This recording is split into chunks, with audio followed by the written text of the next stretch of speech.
News, सच जरूरी है। नमस्कार दर्शकों, यह MNS न्यूज नेटवर्क और आप देख रहे हैं MNS न्यूज टीवी। मैं हूं आपके साथ श्रद्धा तिवारी। तो आइए देखते हैं आज की कुछ खास खबरें। एक नजर डालते हैं आज की हेडलाइंस की ओर।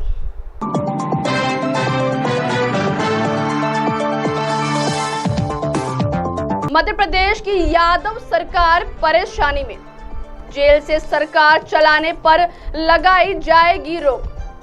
यूपी में भाजपा का सभी 80 सीटें जीतने का सपना चूर चूर। आइए देखते हैं खबरें विस्तार से। मध्य प्रदेश की यादव सरकार परेशानी में।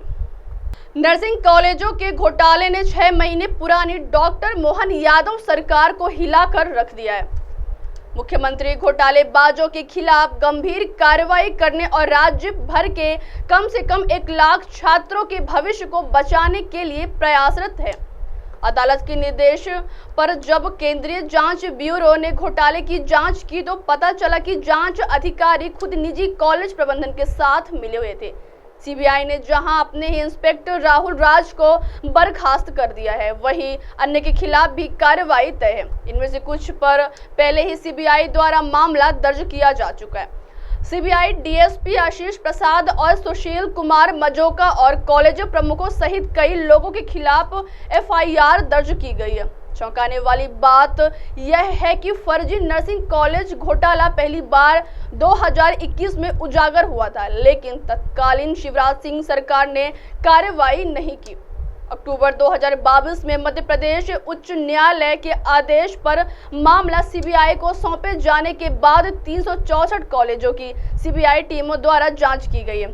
कोर्ट को बताया गया कि इनमें से 170 कॉलेज ठीक पाए गए और 66 कॉलेज सरकार द्वारा निर्धारित नर्सिंग पाठ्यक्रम चलाने के लिए अनुपयुक्त पाए गए, अन्य ठीक ठाक थे। अधिकांश कॉलेज प्रयोगशाला जैसी बुनियादी सुविधाओं या अस्पताल से संलग्नता के बिना चल रहे थे। प्रवेश प्रक्रिया भी दोषपूर्ण थी। सूत्रों ने कहा कि यह न केवल शिक्षा घोटाला है, बल्कि इसमें कई वित्तीय अनियमितताएं भी उजागर हुई है। मध्य प्रदेश में भाजपा सरकार की छवि धूमिल करने वाले व्यायाम भर्ती घोटाले के बाद यह एक और बड़ा घोटाला सामने आया। इससे राज्य में सरकारी अधिकारियों की कार्यप्रणाली को उजागर होती है। इस घोटाले से छात्रों का भविष्य दांव पर लगा है। आइए बढ़ते अगली खबर की ओर। जेल से सरकार चलाने पर लगाई जाएगी रोक। भविष्य में कोई नेता जेल में रहकर सरकार नहीं चला पाएगा। सूत्रों का कहना है कि यदि तीसरी बार मोदी सरकार बनती है तो वह संसद में ऐसा विधायक लाएगी। लोकसभा चुनाव के नतीजे भले ही 4 जून को आएंगे, लेकिन मोदी सरकार इस मामले में संसद में बिल लाने की तैयारी कर रही है। शराब घोटाले में आरोपी दिल्ली के मुख्यमंत्री अरविंद केजरीवाल लगातार तिहाड़ जेल से ही सरकार चला रहे थे। 2 जून को फिर से उनको जमानत की अवधि समाप्त होने पर जेल जाना होगा। केजरीवाल के जेल में बंद होने से दिल्ली सरकार के कामकाज पर भी असर पड़ रहा है। मुख्यमंत्री अरविंद केजरीवाल की सबसे बड़ी घोषणा दिल्ली की हर महिला को 1000 रुपए देने की योजना इसके चलते लागू नहीं हो पा रही है। उधर संविधान में ऐसा कोई कानून नहीं है कि मुख्यमंत्री के जेल जाने पर अथवा किसी मंत्री के जेल जाने पर उसको पद छोड़ना होगा। आइए बढ़ते अगली खबर की ओर। यूपी में भाजपा का सभी 80 सीटें जीतने का सपना चूर चूर। कई दशकों से राजनीति में सक्रिय सपा के संस्थापक मुलायम सिंह यादव के छोटे भाई तथा पार्टी के राष्ट्रीय महासचिव शिवपाल सिंह यादव ने अपनी पहचान खुद बनाई है। राजनीति में अपने शुरुआती वर्षों में उन्होंने पर्चे बांटने तक का काम किया। फिलहाल वे अपने बेटे आदित्य यादव की बदायूं लोकसभा सीट से जीत सुनिश्चित करने समेत गठबंधन के अन्य प्रत्याशियों के चुनाव प्रबंधन का पद संभाल रहे हैं। 5 चरण पूर्ण हो चुके हैं। इस बार के चुनाव पहले से अलग कैसे हैं?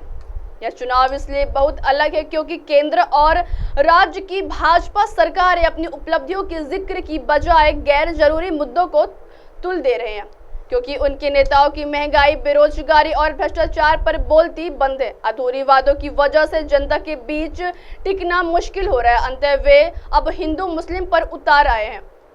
तो क्या भाजपा बिना मुद्दे पर चुनाव लड़ रही है? हाँ, यही सही है। ना कि किसानों की आय दोगुनी हुई, ना लोगों के अच्छे दिन आए। युवा 2 करोड़ रोजगार की राह तकते रह गए। बीते 5 बरस सब कुछ हवाई में बीत गए। ध्यान भटकाने के लिए अब तमाम प्रपंच रचे गए हैं। 400 पार का नारा भी इसमें से एक है, लेकिन जनता बेवकूफ नहीं है।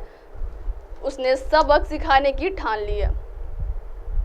यूपी सरकार के कामकाज को लेकर क्या राय है? यूपी में भी महंगाई, बेरोजगारी और भ्रष्टाचार बढ़ा है। 40,000 करोड़ रुपए सड़कें गड्ढा मुक्त करने के नाम पर खर्च किए गए, लेकिन अभी हालत जस की तस है। ये भ्रष्टाचार नहीं तो क्या है? फर्जी पेमेंट हुई, भाजपा के खाते में मुनाफे की रकम गई। अब आप हमारे न्यूज चैनल को आपके मोबाइल पर भी देख सकते हैं। मोबाइल ऐप पर देखने के लिए प्ले स्टोर से MNS news TV app download करें। इंस्टा, हाई, ट्विटर जैसे कई सोशल मीडिया प्लेटफॉर्म पर हमारा चैनल उपलब्ध है। आप इस यूट्यूब पर भी देख सकते हैं, आप इसे लाइव भी देख सकते हैं www.mnsnewstv.com पर। अब वक्त तो चला है दर्शकों ब्रेक से लौटने के बाद देखिएगा देश और दुनिया की तमाम बड़ी खबरें। बने रहिए MNS न्यूज टीवी पर। नमस्कार।